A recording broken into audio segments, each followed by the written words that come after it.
Hello everyone, আসসালামু আলাইকুম। So আমার কাছে শত শত প্রশ্ন আসে যে আপনারা বার ভুলে যান।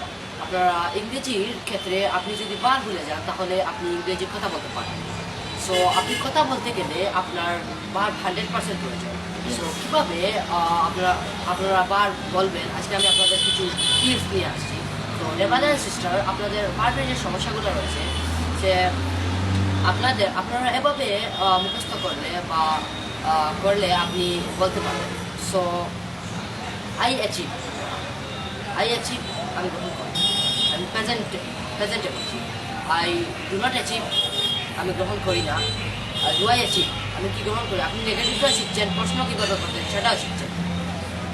আপনি যখন ফার্স্টে যাবেন তখন আপনি ব্যবহার করতে পারেন আই আই অ্যাচিভড, আমি গ্রহণ করেছিলাম। আই ডিড নট অ্যাচিভ, আমি গ্রহণ করেছিলাম না। ডিড আই অ্যাচিভ, আমি কি গ্রহণ করেছিলাম। আপনি পাস্টে এরকম নেগেটিভটা শিখছেন, প্রশ্ন কীভাবে করছেন সেটাও শিখছেন। এভাবে শিখলে আপনি ইংরেজি একটি বার আপনি মুখস্থ করতে রাখতে পারবেন। আর এখন আমি প্রেজেন্ট ফার্স্ট পার্টিসিপলও আমি যাচ্ছি। So I I I achieved, আমি গ্রহণ করেছি, আমি শুধু করেছি। আই উইল নট অ্যাচিভ, আমি গ্রহণ করেছিলাম, করব না। উইল আই অ্যাচিভ, আমি কি গ্রহণ করব।